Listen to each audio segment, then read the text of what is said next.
एक समय की बात है।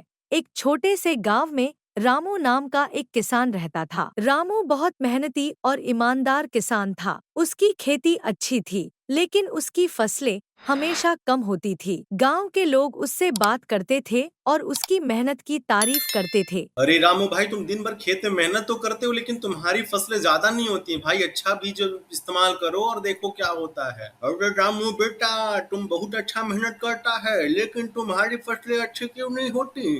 वो भी हो, तुम मेहनत बहुत करता है, बहुत मेहनती और ईमानदार किसान है। लेकिन कुछ लोग उसका मजाक भी उड़ाते थे।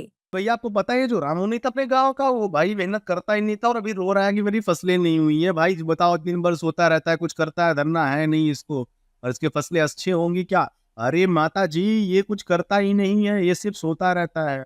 एक दिन रामू ने सोचा कि उसे अपनी फसलें बढ़ाने के लिए कुछ नया करना चाहिए। उसने गांव के पुराने अनुभवी किसानों से सलाह मांगी। सभी ने उसे कहा कि देखो रामू भाई, तुम मेहनत तो सही से करते हो लेकिन तुम्हें सही तरह के बीज, खाद और फसलों को समय पे पानी देना होगा। और उससे भी बड़ी बात, तुम्हें धैर्य और सच्ची लगन से ये सारे काम करने पड़ेंगे ताकि तुम्हें परिणाम और सफलता मिल सके। रामू ने उनके शब्दों को ध्यान से सुना और अपने काम पर लग गया। रामू ने अपने खेत में अच्छे बीज बोए और नियमित रूप से उनकी देखभाल की।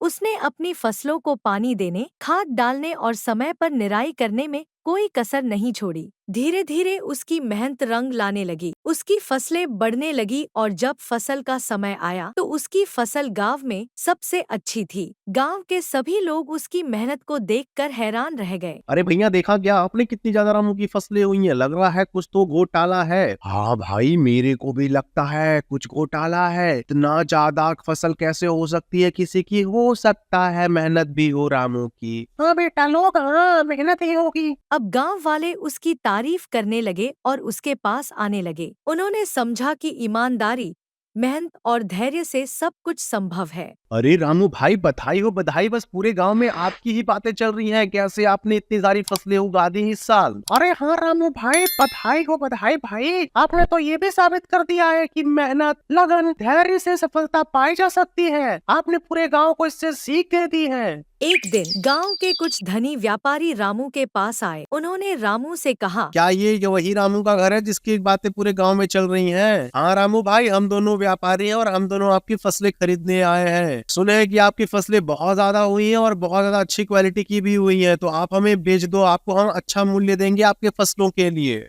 रामू ने विनम्रता से कहा, आप दोनों का बहुत बहुत धन्यवाद जो यहाँ तक आए और मेरी फसलें खरीदने के लिए अच्छा मूल्य देने की बात की। लेकिन मैं अपनी फसलों का 1/3 हिस्सा गांव के उन गरीबों को देना चाहता हूँ जिनके पास कुछ नहीं है, ताकि वो अपने जीवन में सुधार ला सकें। व्यापारी ने उसकी इस बात को सुनकर कहा, रामू, तुम सच में एक अच्छे और सच्चे इंसान हो जो खुद मेहनत करके दूसरों की भलाई के बारे में सोचता है। यही तुम्हारी खूबी तुम्हें काफी आगे ले जाएगी और हम इसी खूबी की वजह से प्रसन्न हुए। तुम्हें कभी भी जरूरत पड़े किसी भी हालात में हमें याद करना, निस्वार्थ याद करना। हम दोनों तुम्हारी अवश्य सहायता करेंगे। रामू ने मुस्कुराते हुए कहा, आप दोनों का बहुत बहुत धन्यवाद यहाँ तक आने के लिए और मेरी तारीफ करने के लिए। लेकिन हाँ, मैं एक बात कहना चाहता हूँ, धैर्य, सच्ची लगन से आप कुछ भी प्राप्त करना चाहे प्राप्त हो ही जाता है।